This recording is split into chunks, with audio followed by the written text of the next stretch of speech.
Hi, I'm Dick Rauscher, life coach and writer-editor of the Stony Hill Nugget newsletter. There's an old saying that says, when we look out at the world, we see what we expect to see.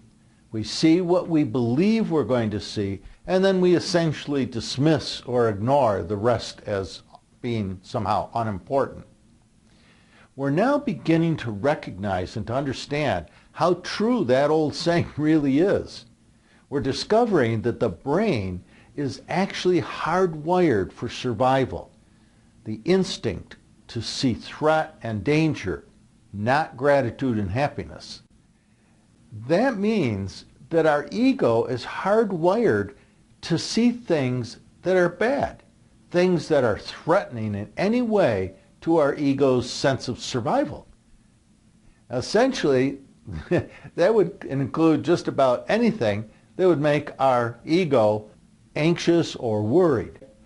Our attraction, for example, to bad news in the media is wired into our DNA.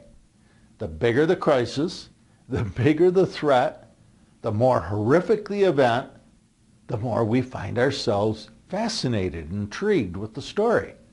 It's as if we're addicted to adrenaline. That adrenaline rush that comes with the negative emotions embedded in the story. And even more amazing, the news that feels like a threat to our self-identity, or any news, for example, that challenges our beliefs or worldviews, is often emotionally just as dangerous to our ego as threats to our actual physical well-being. Threats stick in our brain like Velcro. The minute our brain picks up a negative, it immediately connects it. It's Velcroed right onto our forehead. Things that would make us happy, on the other hand, or grateful, are kind of treated as if they're coated with Teflon. They're not only invisible to our ego, even if they are, they tend to slide out of our brains almost immediately. Stated very simply now, our ego is not interested in gratitude. To bring the light of our consciousness into the shadows of our unconscious mind, to shine that light of consciousness onto the dark nature of our mind, that part of us that's addicted to fear and to bad things in the world, we're going to need the intentional and conscious self-awareness of our more evolved and enlightened observing ego. When we intentionally focus our attention on gratitude, science is showing us that what we're literally doing is we're in the process of rewiring our brain to more easily take in gratitude. In other words, the more we see gratitude, the more we pay attention to the happy things and the things that we're grateful for, the more our brain actually begins to see it, to look for it. In other words, it becomes more Velcro-y, if you will. Because of the way our brain is hardwired, we pay attention and we take in the bad almost immediately. But we need an estimated 20 to 30 times as long to take in and digest, in other words, to breathe in the good. And that's, of course, assuming we even see it.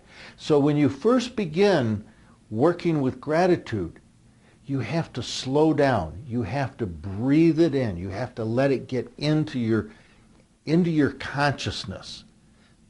The more time you can take to breathe that in and really pay attention to it, the more that you're going to be rewiring your brain.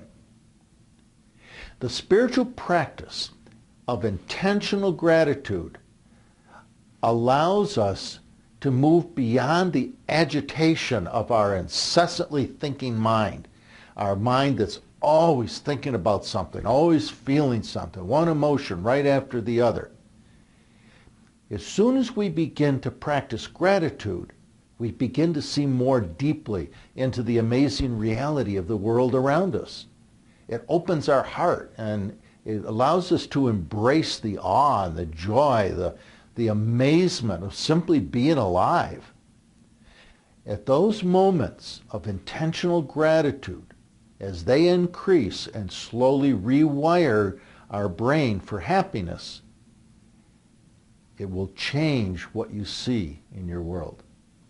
If you'd like to read a little bit more on this subject, okay, in a little bit more depth, go over to stonyhill-nuggets.com.